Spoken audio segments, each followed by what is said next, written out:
Autrui et sosie se rencontrant. Sosie. J'aperçois un animal qui marche vers moi sur deux pattes et qui parle. Voici encore mon corps qui s'approche. Suivez-le, il s'avance par la porte en boucle. Formons une erreur vivante. Vivons saccadés.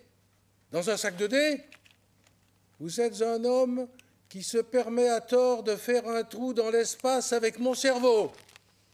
J'ai toujours dû contempler le monde depuis mon propre corps. Là fut ma plus grande erreur. Impossible de quitter ce point de vue exécrable. Oh, que nous avons mal à nos poches de malheur. Je n'entends même plus le sens des sons que j'émets par ma propre bouche. De la fumée s'échappe, non seulement par mon pot catalyseur, mais aussi par ce trou émetteur de la pensée. Une bouffée de choses closes sort en fumée de ma bouche. Ce sont des pensées tues, et vous les nommez soupirs. À cet endroit où mon cadavre se retourne et feint la vie, je vois les autres placés en face les uns des autres, à deux jets de pierre l'un de l'autre, et je ne fais rien. Que vois-tu? Je ne mets jamais l'un de mes deux pieds devant l'autre sans souffrir de la contradiction avec mon pas précédent. J'ai mal au trou qui pense. Je pense au trou qui a mal. Animal! Oh, mon cœur, tu m'écœures. Tu n'es qu'une pompe qui me mine le sang. Où va le corps? Mais où va le corps? Ah, ça rime. Quelle rime? La tombe. Corps rime avec la mort. Que tout le monde me foute la paix, y compris l'homme qui se prétend moi-même. Au cours de la cérémonie des crimes altruistes, on vit des hommes s'égorger sans pourquoi, sinon la joie d'effectuer enfin les uns envers les autres le crime altruiste. L'homme est un néant capable de tout. Souvenez-vous. Comment est le corps? Rouge, rouge, rouge, rouge. Et toi dedans? Pas là, pas là, pas par là, pas là. Combien avez-vous de pieds? Aucune statistique. Prions à notre façon. Seigneur, pardonne-nous tous les crimes que nous n'avons pas commis et délivre-nous au passage d'une bonne partie de ceux que nous avons commis pour de bon. Le corps est le châtiment de la pensée. Oui, oui. Naître et couteau sont deux faces du berceau. Oui, oui. Vous êtes mon châtiment, mon corps. La pensée est le châtiment de la matière première. Corps, je te nomme ici châtiment de la pensée. L'homme est porteur de chagrin, de sa blessure et de son chant de guérison.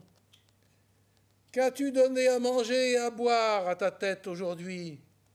As-tu donné à manger à ton cadavre aujourd'hui? Qu'as-tu donné à manger à ton cadavre de corps? Du cadacre. Il y a en moi un endroit où pratiquer librement mon crime. Je l'appelle l'endroit de ma joie.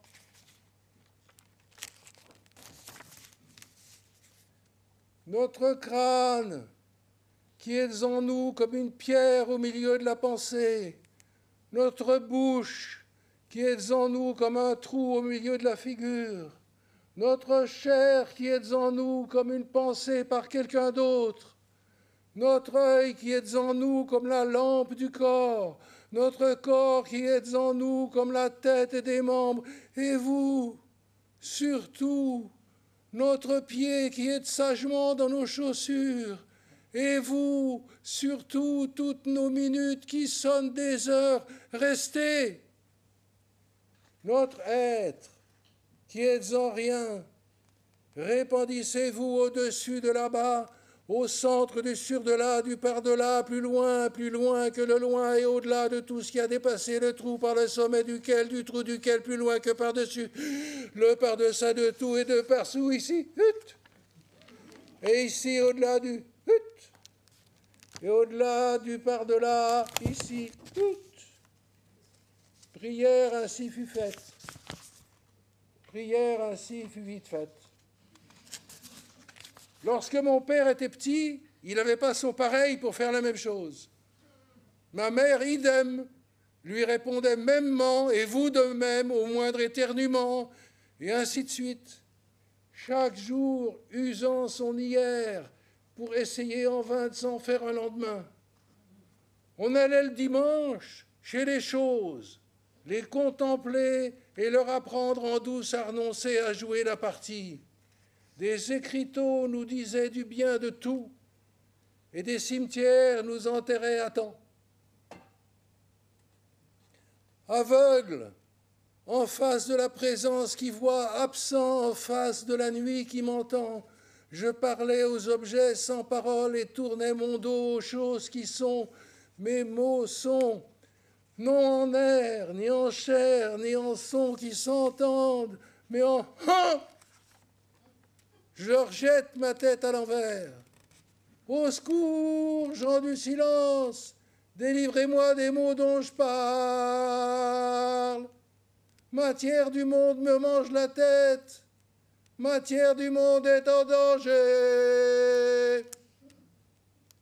Dieu, si tu es Dieu, te montre pas, enlève tout.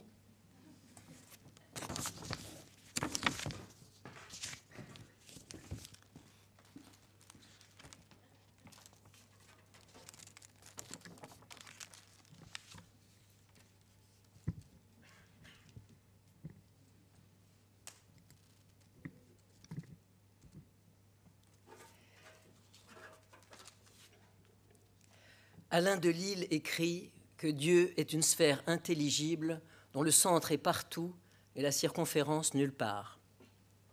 Ambroise de Milan note que rien n'est plus propre à Dieu que d'être toujours. Bossuet expose que Dieu est celui en qui le non-être n'a pas de lieu. Rabbi Mandel de Kotsk s'interroge « Où donc habite Dieu ?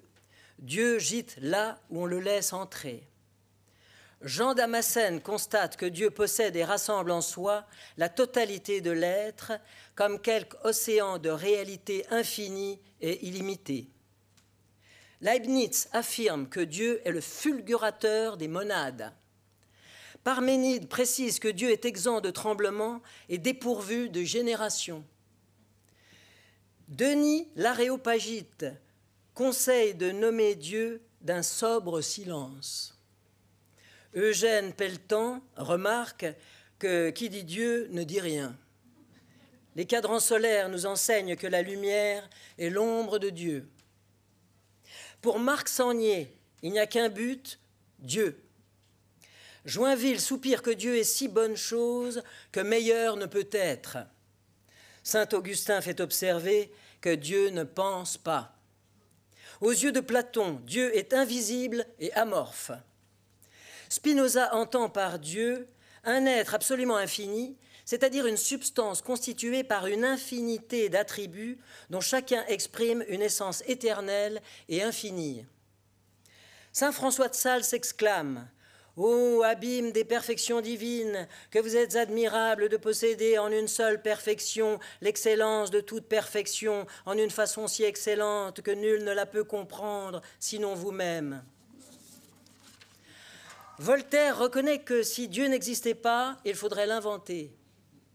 Bernard Friot suggère que l'aujourd'hui de Dieu se construit dans le tragique du présent. Archilaos pense que Dieu est air et intellect. Saint Paul promet que Dieu sera tout en tous. Hegel avance que Dieu se révèle dans l'histoire. Bernard Falga, citant Spinoza, soutient que Dieu est le refuge de l'ignorance. Le livre des 24 philosophes réplique que Dieu est celui que l'ignorance seule fait connaître à l'esprit. Le troisième des 24 philosophes affirme que Dieu est tout entier en n'importe quel point de lui-même. Le cinquième, que Dieu est celui dont on ne peut penser rien de meilleur. Le sixième, que Dieu est celui dont la puissance n'est pas comptée, dont l'être est sans limite et dont la bonté est sans borne. Le septième, que Dieu est premier sans primauté, procession sans changement, fin sans fin. Le 12e, que Dieu est le seul être dont la volonté s'égale et à la puissance et à la déité et à la sagesse. Le 13e, que Dieu est surétant, nécessaire, abondant par lui-même et suffisant. Le 15e, que Dieu est la seule chose que les mots ne signifient pas. Le 17e, que Dieu est l'âme qui engendre la raison et persévère dans la continuité. Le 18e, que Dieu est une sphère qui a autant de circonférence que de points. Le 20e, que Dieu est seul à vivre de son propre intellect. Le 21e, que Dieu est dans l'âme comme la ténèbre qui reste de la lumière. Le 22e, que Dieu est amour, qui, plus on le tient, plus il s'échappe. Jean Rostand observe que si l'on tue un homme, on est un assassin, si l'on tue des millions d'hommes, on est un conquérant, et que si on les tue tous, on est un dieu. Isaïe témoigne que dans tous les malheurs, lui aussi était dans le malheur. Le Pirkei de Rabbi Eliezer révèle « Dieu se manifeste dans le buisson d'épines parce que c'est l'arbre douloureux et Dieu souffre quand les Hébreux souffrent en Égypte. » Théodore Duresneau précise que Dieu est un immense esprit répandu dans l'atmosphère. Nietzsche claironne que Dieu est mort. Saint Paul écrit que c'est en lui que nous avons la vie, le mouvement et l'être. Ce que Feuerbach traduit par « Dieu est en lui-même le soi extériorisé de l'homme ». Georges Bataille jure que ce que Dieu savoure, c'est la haine qu'il a de lui-même, à laquelle aucune ici-bas ne peut être comparée. Joyce note que Dieu a fait l'aliment, le diable l'assaisonnement. Dostoïevski pose que si Dieu n'existe pas, tout est permis. Lacan soutient au contraire, si Dieu n'existe pas, alors rien n'est plus permis du tout. Les névrosés nous le démontrent tous les jours. Pour André Suarez, si Dieu est mort, tout est mort. Jean l'Évangéliste écrit qu'il est la lumière du monde. Épicure garantit que Dieu est éternel et incorruptible. Leibniz énonce qu'un être très puissant et très intelligent est ce qu'on appelle Dieu. Spinoza constate que Dieu est cause de soi. Montaigne nous confie que Dieu, qui est en soi toute plénitude et le comble de toute perfection, ne peut s'augmenter et accroître au-dedans, mais que son nom se peut augmenter et accroître par la bénédiction et louange que nous donnons à ses ouvrages extérieurs.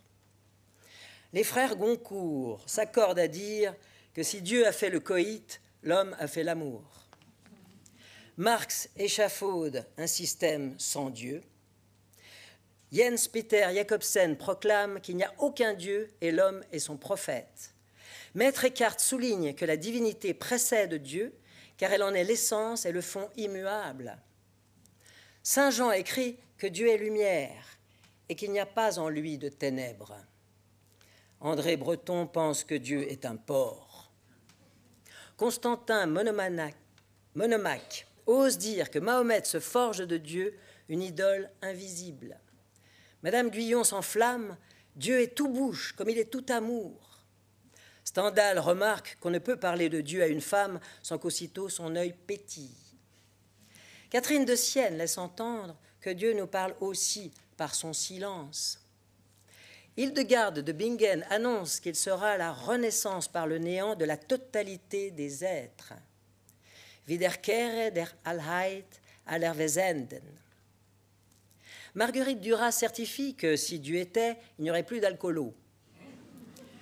Lors de son agonie, Marie Curie implora qu'il lui soit attribué plus de noms qu'à tous les atomes.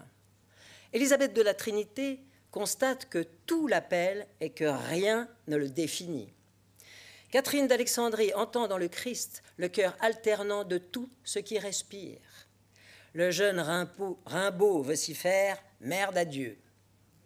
Saint Bonaventure martèle « Si Dieu est Dieu, Dieu est ». Louise Michel trouve que le bon Dieu est trop versaillais. Spinoza parie que si les triangles faisaient un Dieu, il lui donnerait 3 côtés. L'anthropoclaste s'insurge « Dieu, si tu es Dieu, te montre pas, enlève tout ». Maurice Roche reconnaît que qui n'a pas vu Dieu n'a rien vu. Selon Amaury de Benne, Dieu est toute chose.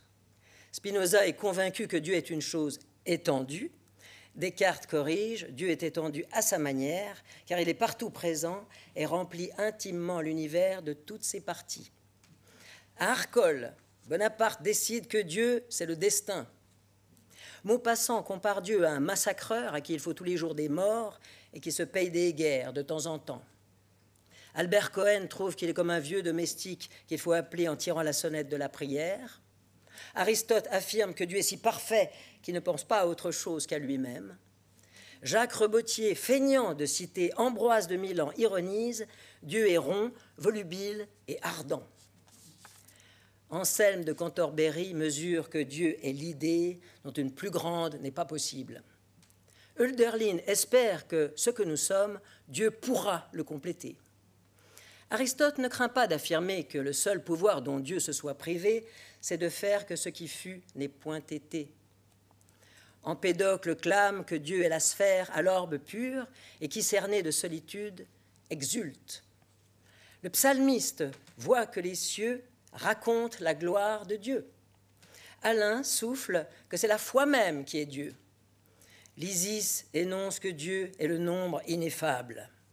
Albert Cohen confesse que Dieu existe tellement peu qu'il en a honte pour lui. John Lennon fredonne que Dieu est un concept au moyen duquel nous mesurons notre peine. Louise Dunéant n'en peut rien dire. Élisabeth des Cinq-Plaies témoigne que Dieu l'abonde et l'envahit comme une ténèbre de lumière. Pour Durkheim, Dieu, c'est la société. Pour Darwin, Dieu est un os. Serge Pey chantonne que Dieu est un chien dans les arbres. Thalès de Milet maintient que le divin, c'est ce qui n'a ni commencement ni fin. Maître Eckhart signale que, comme son nom l'indique, l'univers n'est rien d'autre que tout ce qui va vers le un. Auvert dans le Bradamante de Robert Garnier, Charlemagne clame « Toi, Dieu de l'univers, dont la dextre divine a bâti, a formé cette ronde machine, sans forme et sans matière et sans objet aucun, sans outil, sans secours que de toi qui n'est qu'un. » Tristan Tzara pense que Dieu est en rut. On lit dans le psaume 28 que les cieux ont été faits par la parole de l'Éternel et toute leur armée par le souffle de sa bouche. Jean Scott Érigène en déduit que ce qui donne et conserve l'être à l'univers créé, c'est la parole de Dieu le Père, c'est-à-dire la génération éternelle et immuable de son Verbe. Pétrarque réaffirme que la théologie est une poétique dont Dieu est l'objet. Marguerite Porrette insiste sur la nécessité pour l'homme de faire pour sa part tout ce qui relève de la raison, la part de l'amour étant celle de Dieu et de lui seul. Saint Thomas assure que Dieu est le seul être en qui l'essence et l'existence ne font qu'un. Dans son ouvrage « Du néant à Dieu », Ernest Hello s'exclame qu'en dehors de lui, nous sommes le rien. Et ajoute aussitôt « Dieu fond sur le néant est le comble.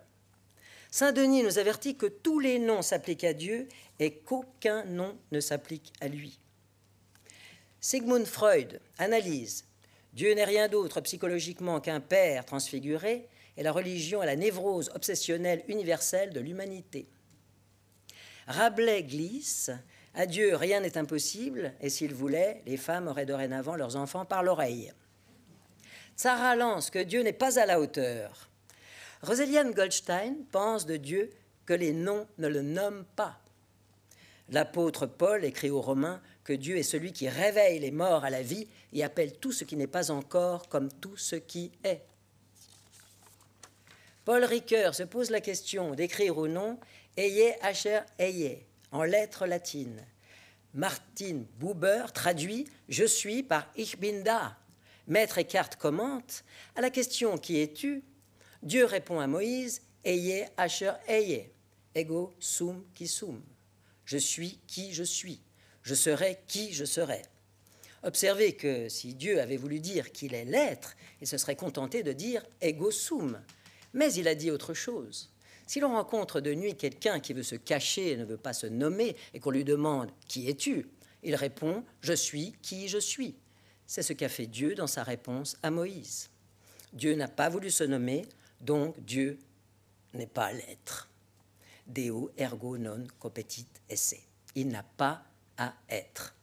À propos de la cécité dont saint Paul fut frappé à Damas et que Luc nous relate en ces termes, Saül se releva de terre et les yeux ouverts, il ne vit rien. Saint Augustin aimait l'idée que lorsque saint Paul ne vit rien, il vit Dieu.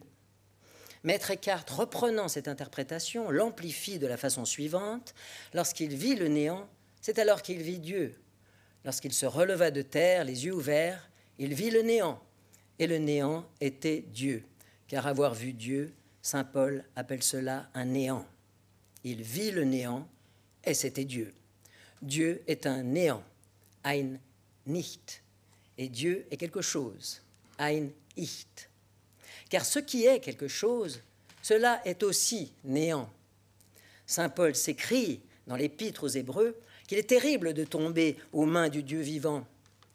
Isaïe a dit « Certes, tu es un Dieu qui te cache, Dieu d'Israël sauveur. » Saint Jean de la Croix confie qu'il faut tenir Dieu caché, le tenir caché en te cachant. Le psalmiste chante « C'est ta face éternelle que je cherche, ne me cache point ta face. » Jarry constate que Dieu est le plus court chemin entre le zéro et l'infini.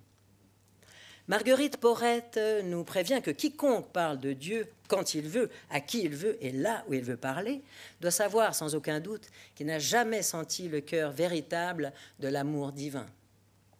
Jean témoigne que celui qui n'aime pas n'a pas connu Dieu, car Dieu est amour. Le marquis de Sade ressasse que son plus grand chagrin est qu'il n'existe pas de Dieu et de se voir privé par là du plaisir de l'insulter.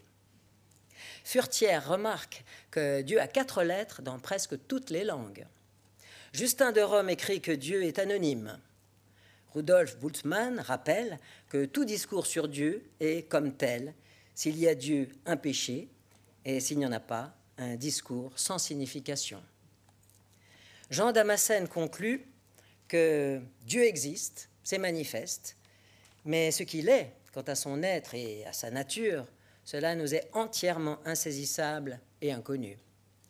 L'apôtre Paul, dans sa première épître à Timothée, nous rappelle que personne n'a jamais vu Dieu qui habite une lumière inaccessible.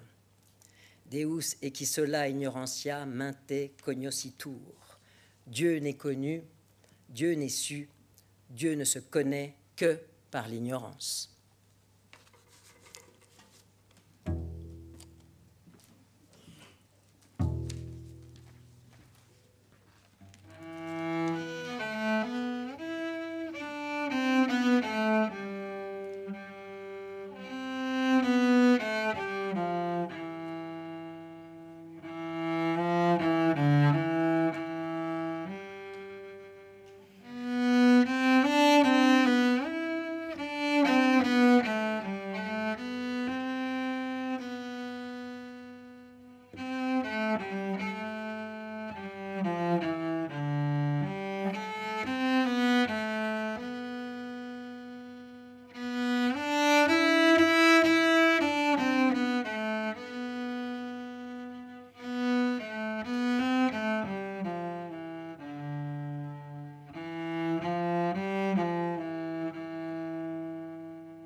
L'acteur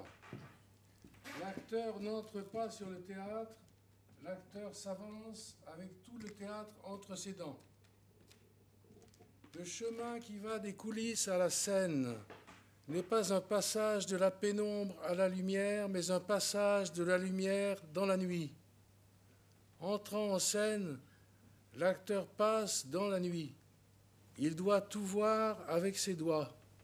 Il avance sur scène comme un aveugle aux doigts qui s'écarquillent, un aveuglé par la lumière qui voit l'espace par ses membres touchants, par ses yeux de dedans tactiles.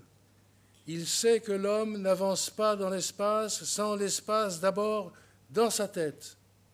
Les acteurs sont invoyants avec l'espace à l'intérieur. Ils voient par toute la peau. Louis de Funès entrait tout le temps en reculant et en repoussant le jour derrière lui, comme font les grands acteurs intelligents. Il entrait toujours les yeux fermés et le pas décidé, comme un aveugle qui sait l'espace par cœur. Louis de Funès trouvait chaque soir son chemin dans le noir, avec l'exactitude des grands égarés.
Satané marmillard de billions d'apparents, 690 000 millions de triards de billions, l'Adramélec, son labeur est à son comble. Adramélec, sire, je t'ai formé de limon. Et où je vais? bien à l'abri sous ton paletot de planche, ronger ta souche, vite éclusée. Oui, diable, j'y vais, c'est sûr, à toute vitesse. Ainsi je parle à celui qui me lorgnerait et m'épierait par la lunette. Les 9/4 de nos vies sont mangés en heures stupides de stances, de stas, de va-et-vient. Nous lèverons nos bras et votre tête va tomber.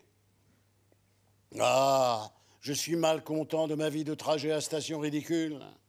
Ma tête est trop triangulaire, pas assez ronde à mon idée. Mes bras sont bons, pas assez longs, et m'en manque 8 pour en faire 10. Silence, Adraméon, Ablamélion, Ablamélec. Tais-toi ou monte, mais parle plus. Marne à ma pioche et glose à mes talons. 1000 sommes en bas. Une seule poignée occupe les lieux. Ils sont dans leur séjour. Leurs yeux ne nous voient pas, mais nous les voyons. Mais leurs yeux ne nous voient pas, et eux ne nous voilà. Silence, Albert Biou. Grimpe en silence, redresse la tête et donne du cul à Dramélus. Veille à ta gueule, vieux répliqueur. Elle va bondir de ma tête brandie, la locutrice, surgir de mon hanche, sortir de la tombe, te mordre aux oreilles. Le nombre de nos enfants est mort d'éparpillons. Nos gigantesques provisions sont volatilisées. Nous-mêmes, sous peu, allons déguigangladons. Tranche, allez, hoche, parle, travers la bouche, lance-nous d'un mot fièrement lapé un bon sifflet qui nous ébranle. De ton hochet, vas-tu languer et percer l'air? Réponds ou siffle, satané chant vibre.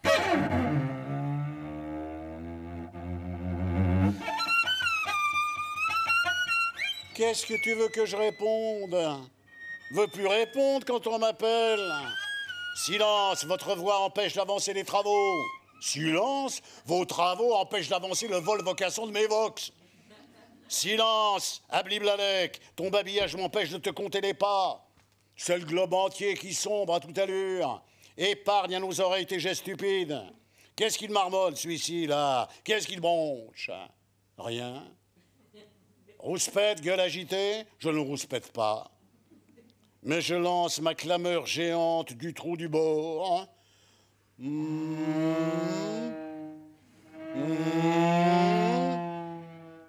Croyez pas qu'il va mordre?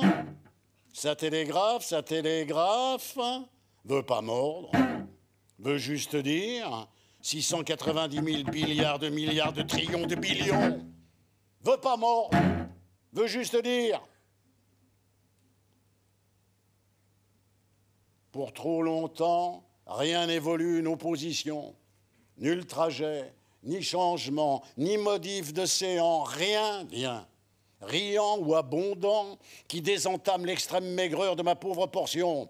À bas l'allée-venue sempiternelle de Logiston à rythmiston. Arrêtez-le, chef. Il résiste et ni galoper.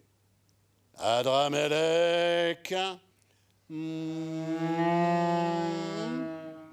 Je t'ai formé de limon. Ça te plaît pas? Seul, il s'ennuie, sire.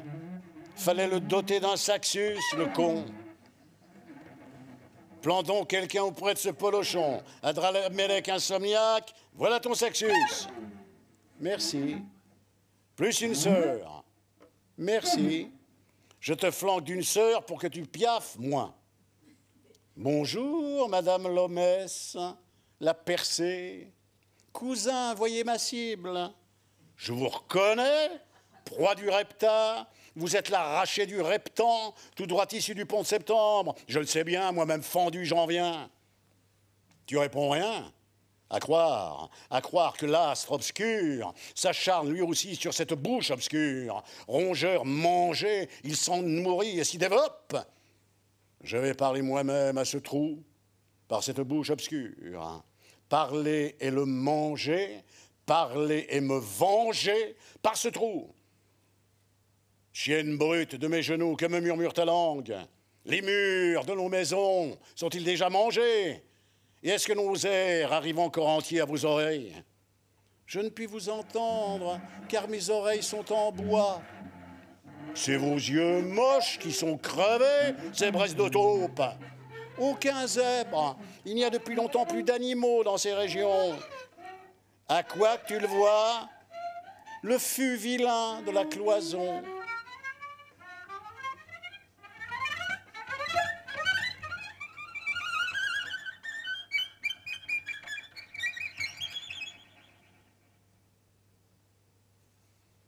Bien qu'importe l'autre, qui dit qui pionce, n'est point tardif bas, plutôt d'intention de nuire, de nuire, de nuire, de nuire, de nuire, de nuire. Mort à l'astre jaune à lumière blanche qui a mangé les animaux, maldabulbe d'album liton. Toi, je m'amluque. Ouvre la hampe et dis salut au grand goban. Un jour, il t'apporta lui-même entre ses dents. Mais comme la courge et son courgeon, erreur et illusion.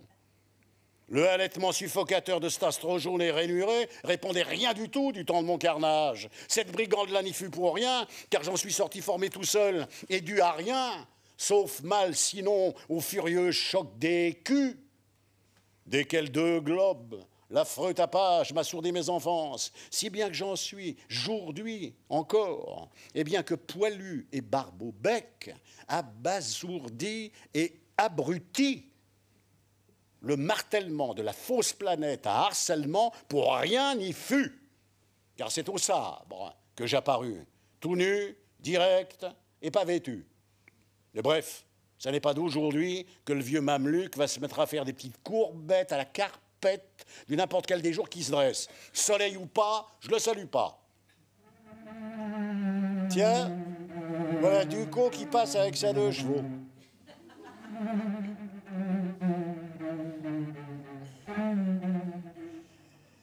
Me fait rappeler qu'on aurait dû s'acheter de quoi avant que ça ferme. Tonnerre, où est-ce qu'il laisse des pliants? Et qui c'est qui cogne? C'est les coups de l'aube, idiot. Les premiers raies du vrai louchant, t'entends? C'est l'aube idiote, les premiers secours du sale palpant. Répète. Et rien que le jour ancien qui se ramène encore avec son vieil i-en. Salut, salut, grand astre cru. Tes traits de lumière vive percent le quoi? Mieux le saluer et remercier pour les parages si joliment qu'il rillumine mécaniquement. Allez, descends et te lève plus, vilain soleil, n'apparaît plus. Veut qu'il exauce aussitôt, ce petit con. Plus rien de rayon.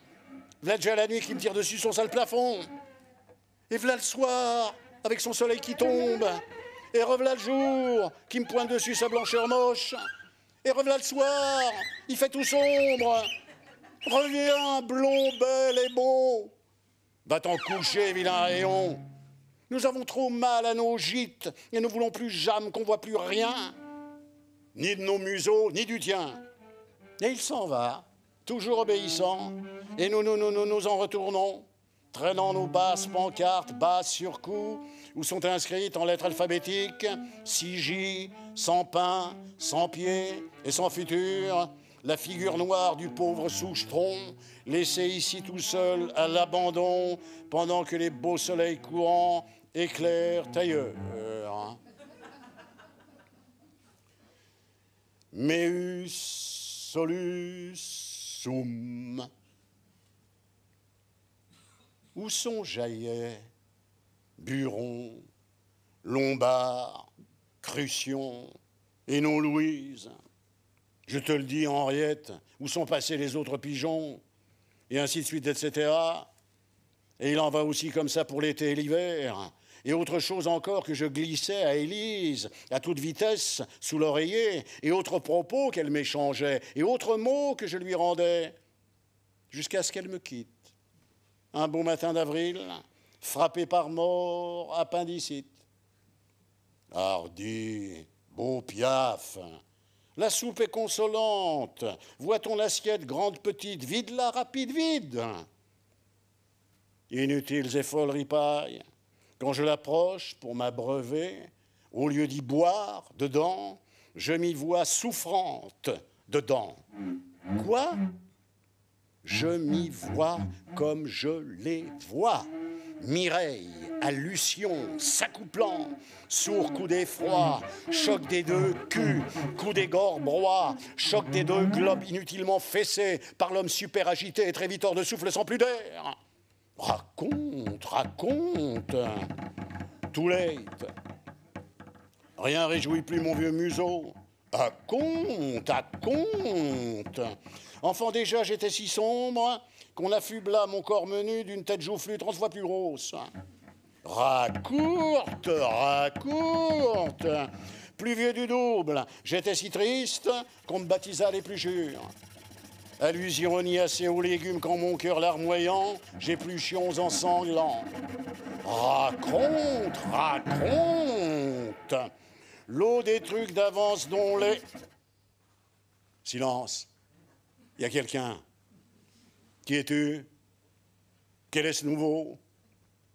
Pierre Illico, fils d'André Illico et de femme Laget. Il y a une chiffrée avec un lettron pour vous, sans doute peinte au pinceau. J'ai vu par transparence. Merci, facton. J'userais bien quelque chose de chaud? Voulez-vous du bouilli? Pourquoi ce nom d'Illico que vous portez, alors que tout le monde vous connaît sous celui de Nordicus? Par saint chien que nous veut cette bavarde. Nordicus me fut donné par dérision, je viens du sud. Quant au bouillon, merci, je reviens d'un long tour et déjà trop bocassé. Relique, que dit l'inscripta? Pas. Elle est écrite à trous de couteau au casicum. Des gouttes d'eau banales en ont bouffé les caractères. Assemblage de panneaux peu lisibles à signaux transpercés. Il souffle dehors un vent terrible, mais me voici bien au chaud. Encore un verre. Satanée myopie, oui. Et pas une lettre du vieux Ganglabédus. Oui, ce bouquet, Adramélec, sur votre table, m'en rappelle un autre, brouté à même l'Alpe par la vache à Léon. Sauf que sur l'Alpe, les végétaux sont bien plus noirs que ces petits vôtres qu'avez plantés pour en orner votre domicile.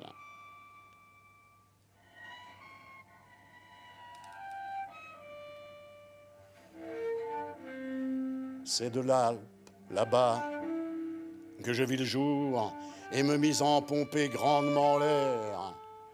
30 nourriciers, chargés d'assurer mon dépôt nuit et jour, se battaient à qui couperait le bois de mon feu, lequel feu devait en principe m'écarter des bêtes.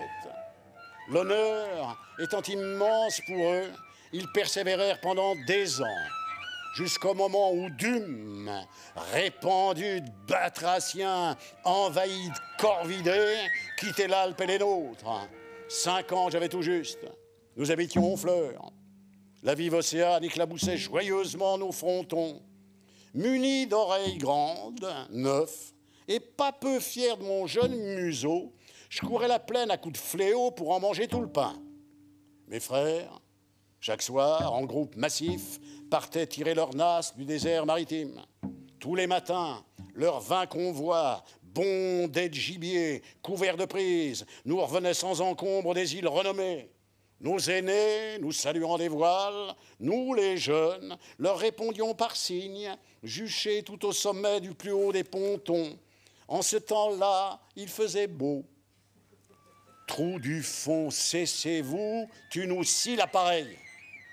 Mais un jour, midi sonna soudain l'hiver brutal, et je dus fuir en forêt dense, chercher où foutre mon corps visible, hors de la vue de tous les oiseaux. Déjà, ces noirs salopes épiaient les mers, guignaient d'en haut nous agita. C'est sous du buis, et bien caché, que j'échappa à leur mangeage. Vrillante et penchant l'aile affamée, elle gueulait. On recherche Illico, où est sa tête, qu'il sorte? Ces bêtes s'en allèrent au printemps, et je les vis voler à reculons. Elles passèrent l'horizon un soir à 7 heures, navrées de leur mauvaise chasse. Mon père les abattit, et puis les enterra avec tout le reste des troupes allemandes. Leur sépulture fut célébrée par 100 rondes, sous le gai soleil éclaboussant. Il y eut un grand gaspillage de vin. Sacripant factoton, tu nous cornes les oreilles avec ton dévidage d'événements à la con. Si ces événements vous semblent cons, c'est que je n'avais que 6 ans et qu'à l'époque, tout me semblait con. La raison, je ne l'acquis que l'an suivant, le jour de la sainte portaison de Saint-Pantalon. Face au Dieu vierge, sculpté en pin, cierge haut tendu, bien dressé sur le patte, presque plus titubant, et à mi-bras pendant qui dégouline, le brassard blanc courant dentelle, je revis ma vie en un songe imbécile. Les langes déjà lointains, je quitte les barboteuses, atteint d'un coup complet veston, sans pour très proche l'arrivée du linceul. Cette perspective me révoltant, devant le Dieu présent du tabernacle, je jurais, crachant mon tout face au boiton, de devenir homme canon. Dès lors, tout de suite, sans perdre de temps, sale assassin assassinant, de fort foutre crime sur crime, d'exterminer les proches passants, jusqu'à ce qu'on me juge tout dressé, tout en haut de la tour à Guillot, d'où je lance quand on me tue, taisez-vous, on vous parle.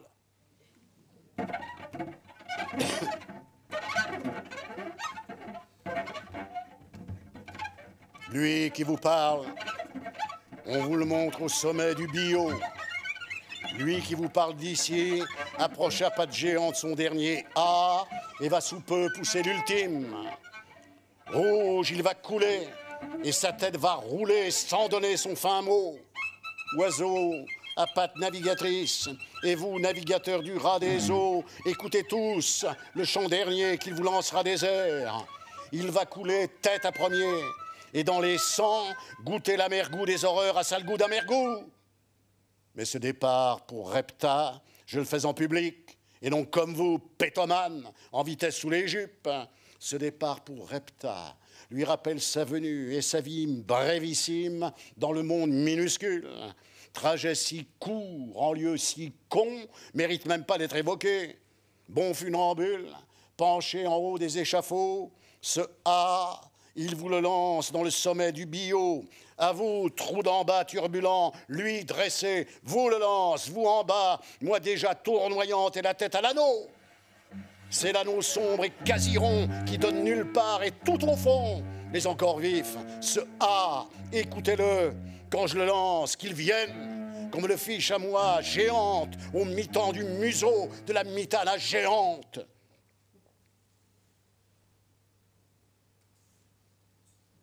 J'allais tout casser. Finir fond d'un donjon, ou sous le haut couteau noir sombre, si sombre était le noir projet que je formulais face à l'hostie. C'est par hasard que j'échappais d'embrasser la vocation criminelle. Grâce à l'éclat de la guerre suivante, je dus 5 ans sous vos drapeaux silencieusement servir nos républiques. Sourd de bataille, d'où je revins le bras en moins. Désormais donc, plus question donc d'assassiner personne, ni dans le monde de m'y couper rapide une piste à coups de couteau. Entrer dans les PTT, d'où le nom d'Illico et celui que j'ai perdu de Nordicus. Trou du fond de point du tout, habitant de l'océan, vieux poisson, ex-oiseau, et vous, âme éteinte du fond, sombrez-le dans vos eaux turbulentes, qu'il y passe cet être sans fond, qu'il y coule illico, enfant disparaissez, passez la porte à clous, joignez Melchior et Melchiso, allez, exit, quitte le siècle. Le souvenir de ce passeur s'estompe. Bon.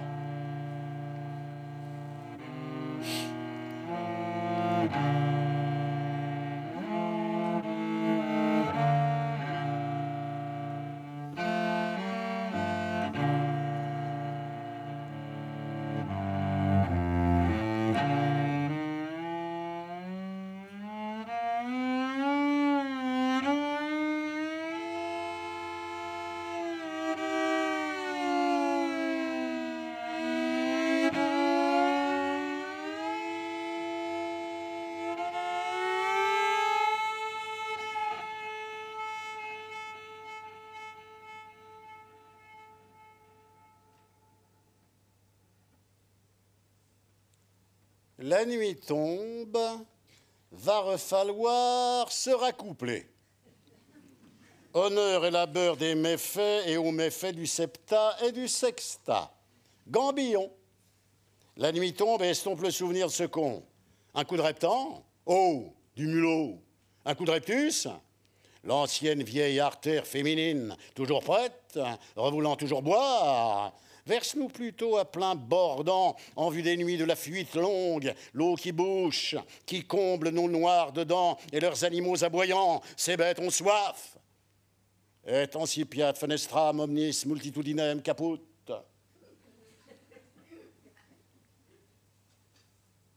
Mire comme il brûle. Oui, il brûle beaucoup de lumière en ville.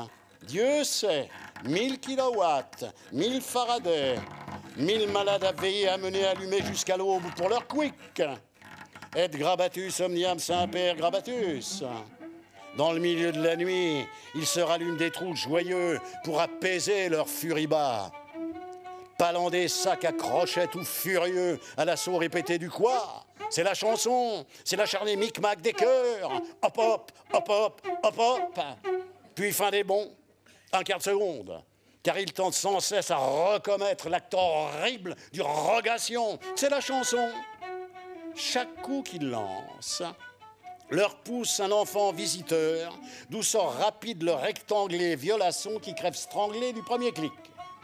L'enfant qu'ils strangulent, ils le sortent victorieux du tombeau. Foutraison de trou du feu, ils le sortent victorieux du tombeau. Né d'aujourd'hui, ce pâle rayon ne voit point ni n'entend. Cependant, ils lui disent, noble enfant, détruis-nous et coupe-nous les visages. Lequel enfant, c'est admirable, résume en un perron les traits jumeaux des deux captifs. Cet enfant bleu, borgné boiteux, enjambe le monde, borgné boiteux. Et ça les fait retendre toujours plus haut leur splendide. Dans le milieu de la nuit, ils y rallument des trous joyeux, d'où nous parviennent jaillir ici, du quoi, ces 1000 traits de lumière brève qui illuminent cette ville en millions de Faraday. Pullule, ramdam massif, massif. Par Saint-Plafond, c'est le vrai martyr à Saint-Botton. Par Sainte-Gudule, je le vois, ce couple du fond, cogner brutalement les saintes cloisons du minuscule pour essayer à deux et têtument d'ouvrir la force à l'orifice. Elle, sans savoir qu'au débouton, c'est son chercheur qu'il hisse, non son sexe, comme dit-on. Les deux chavirent et roulent au capiton, mangeant d'effroi les larmes du partenaire. Au secours, par la bouche, v'là qu'elle trompe, qu'elle y trempe, qu'elle retire, qu'il retend, qu'elle lui sort, lui extirpe, jette le son, qu'il lui lance, à la hache, à foison.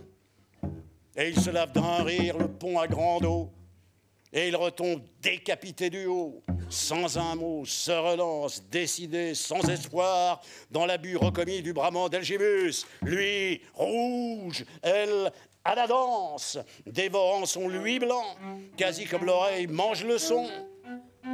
Jusqu'à la fin, des virevoltons, valsant diablés, des patapons. Je ne vois que deux étendus corps morts, tendus sur 8 pointés piquets, 30 cm à dos de plafond. Eh bien, tardiglédon, avons-nous baisé tous nos globes? Tout est-il parfaitement glacé? L'air des sous-cloches à sapin bas a-t-il assez violent arché? Pousser ses couacs en suffisance? Où tu mènes, je veux aller, répond la hampe, et tout éteindre pour mieux goûter le cri blanc. Vexé à mort, le trou furieux répond, je traîne par la crinière les fous chevaux précipités au galop par-dessus les tombeaux aux rouges gouffres d'Algabo. Et ainsi de suite. Bien d'autres cris sinistres et sévères d'oiseaux et d'animaux hurlant des bords de la terre, des mappemondes. Bouillon de jouissance, vous enfanterez dans la douleur des suites d'enfants buveurs qui finiront en grande angoisse. Ils boiront le bouillon de jouissance, leurs cœurs donneront naissance à d'autres cœurs, fendus d'un trou, idem. Se foutront toujours les corps sous les uns les autres, car c'est au drap, car c'est au drap, car c'est au drap, car c'est au drap et en drapeau claquant de trouille, au mât que leur cœur d'en bas nous hurle ses airs.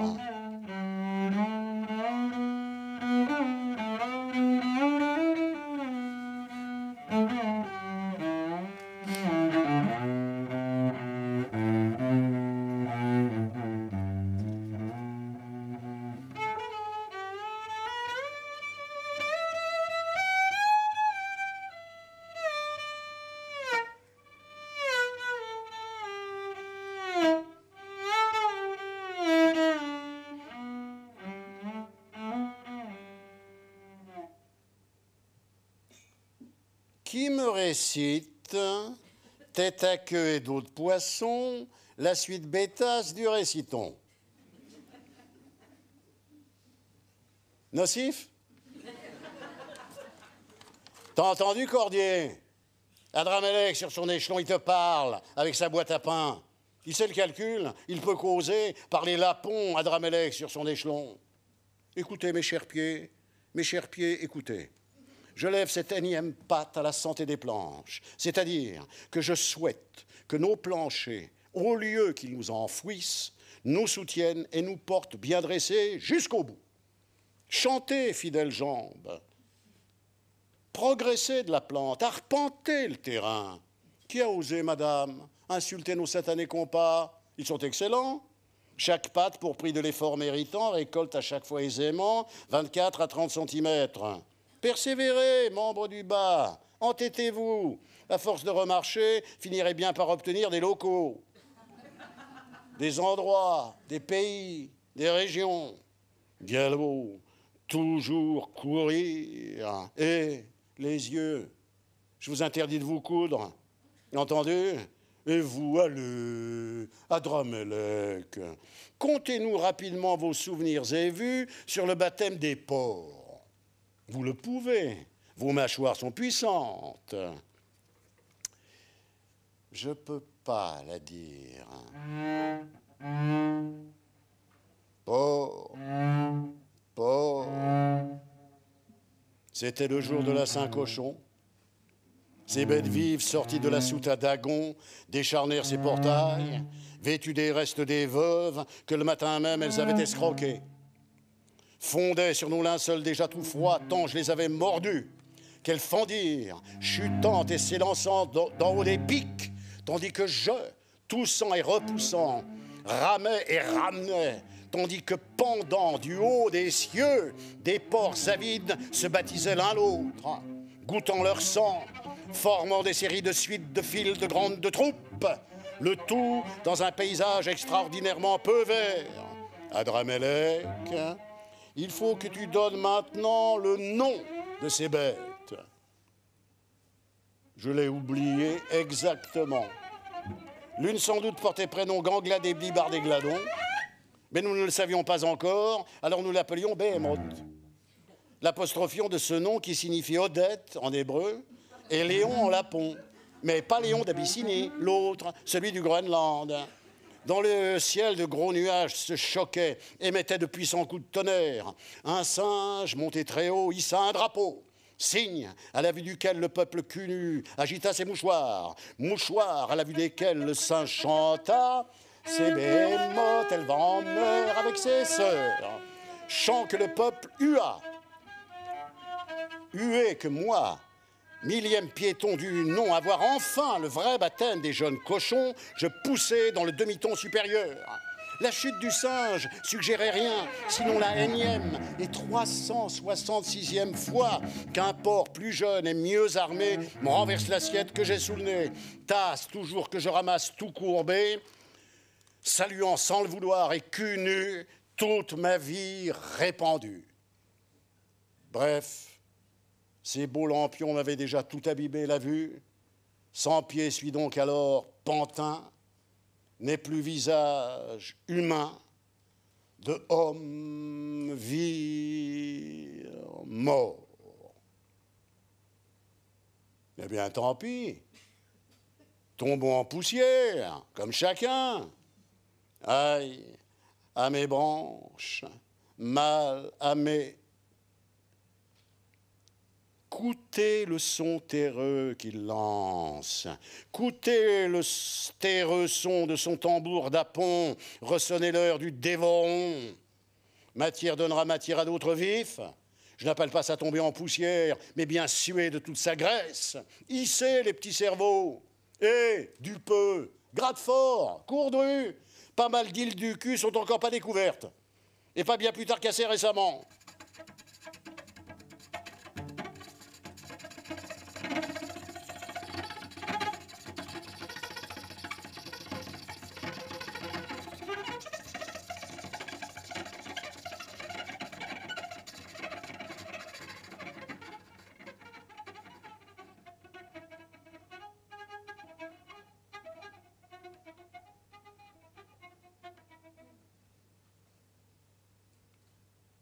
Février 16 de cette année-là, c'était un jour de grande pluie. Maintenant, je marchais ma tête basse pour éviter les flaques. Insouciant, ne me souciant que de tracer ma piste en plein milieu central de la rue, pour éviter par habitude qu'une maison me tombe sur la tête.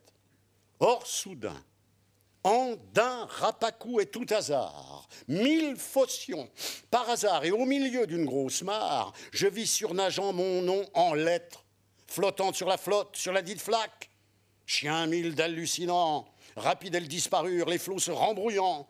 Rapide, ma tête bondit, dressée d'instinct, du ciel tout blanc tombaient rapide des gouttes de sang, elles se noyaient rapide dans l'eau sans rien inscrire. Au secours, v'là le vrai sang qui nous chute, qui nous tombe sur les mains, cria, passant à toute allure, un passant seul témoin du noir phénomène. Alors, du haut pointu d'un toit, une voix est apparue, et elle m'a dit... Abimelech, je t'ai centré, nommé et choisi, je t'ai formé, voici ma parole, lève-toi et porte-la. Il me nomma. Alors je dis, je ne sais pas porter la parole, que je suis un enfant, sépulture de sépulture. Et il me dit, ne dis pas, je suis un enfant, mais va vers tous ceux à qui tu iras, et tout ce que je t'ordonne, dis-le. Alors il étendit sa main sur moi pour voir si j'allais mordre. Et me dit, vois comme je mets en ta bouche mes paroles. J'attends depuis que s'ouvre ma bouche ancienne, qu'elle parle, et qu'elle souffle, et que je parle les langues. Oui, c'est mon cul. C'est mon cul alors qui parlera, il sourira, il sera magnifique. Juste avant de disparaître, il avait rajouté... Vas-y, caporal. Mot qui m'ouvrit le bas en haut. Funèbre, il rajouta cause à Dramélon.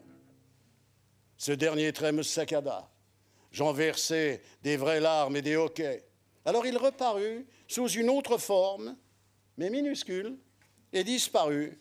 Et il revient toujours sans jamais se montrer.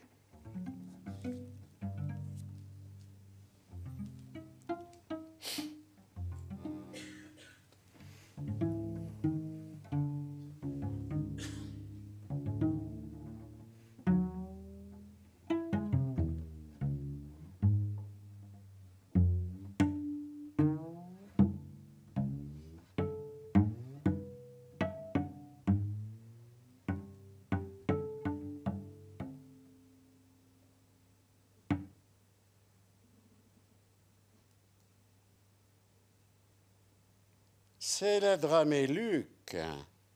C'est toujours la Draméluc que Jean-Claude Foulon, Barthé Edmond et Gaillotino, que Bounin, Bribaut, Crapon, Dugnot, Dandra, Clopet, s'ils m'entendent, prennent ça pour eux. Le moment est suffisant, le départ est imminent. Vu et soupé déjà bien trop de ces figures blanches à chapeau, poursuivant loin du haut tout ce qu'ils trament, au point fin de l'incrusture à micmac, qu'ils sortent. Ou plutôt qu'on les change d'un clic en quasi-lune, en béliasson, en quart de cube qu'elles sont. Masque vilain aux traits percés, vilain masque sans nez, masque mangé. Adieu, dites adieu à vos sempiternelles réexécutions de balles. Hissez du lieu et exitez. Vous finirez sous boule minine, sous fulminate, plus que rapidement et sans zigzag, fausse trace, raccourci rapidace, faux pied, messager faux, palmé carton, trompin, balle faux et pied des eaux, immédiatement, mourrez. Et vous, véritable face, tremblez. Les temps sont arrivés de vous dire au visage, voyez, mon doigt boiteux déjà se pointe vers vos nez. L'autre, le con que l'oiseau dégueula, vit l'appareil grâce à boyau. Oui, mais quel avantage! Et ainsi de suite de tous les autres bateaux à quai réfréneur d'appétit. La Lusarche, l'Obsédange, la Sémillante, Valvertigo, SS Savannah, duquel second au pavillon me présente au capitaine des cadets. 6 dont 3 retenus. Eh bien, décidément, le tableau n'était ni beau ni vivant. Et la nature assez mal rendue. Le total ni fait et tout le détail à faire. Car sur un fond plutôt mal peint d'océan maritime, un artiste amateur au pinceau mal fourché, laquelle clairière l'avait rendu aveugle, j'en doute. Quant à paralytique, on sut jamais, mais c'était 15%, de dos et face aux mousses à la bouche écumante. Moi-même, oui, moi-même, sur l'arbre, et m'adressant au pilote. Et à cette allure, c'est sûr qu'il va tomber. L'effet produit final n'en étant pas comique, mais plutôt malheureux. Dans le coin droit, un trompettiste cancéreux lisait la liste de mes habits. Chaussé de cuir damassé jaune à la sévère, couvert d'une coiffe ovale de paille de chêne, avec un ruban et mes cheveux coiffés à la régate, et mes oreilles à pendentifs, et le tout rassemblé en un bloc entouré d'un drap simple et saillant. Et puis voilà tout ce qu'ils font, qu'ils savent faire. Rangin, lépide, poutras, hagard, duriot. Les orateurs sont partisans du bruit, criait à toute vapeur l'estomac du canton. Oh, la coquine de tête. Pendant toi-même, brandit goulot des trous gloutons, répliquait sans relâche les échos d'Alibi. Mais il fallait dire plutôt sacré vengeur, parce que c'est sa tête même qui s'exécute, disait une chaise rasant les murs d'un air altier, la pauvre. Lui, sur 4 pattes, et déjà plus par là, ouvrant la porte, rajoute, amis, restez à l'écoute, soulevez bien moins bas, bloc à membres, vos 10 jambes à cadence, brandis du son, vos voix, je les jette toutes vivantes, haut dans l'air. C'est la danse peu profonde, lancée loin du bon pied, sortie depuis, qui jetait ça, c'est sous la porte, etc. Et hop!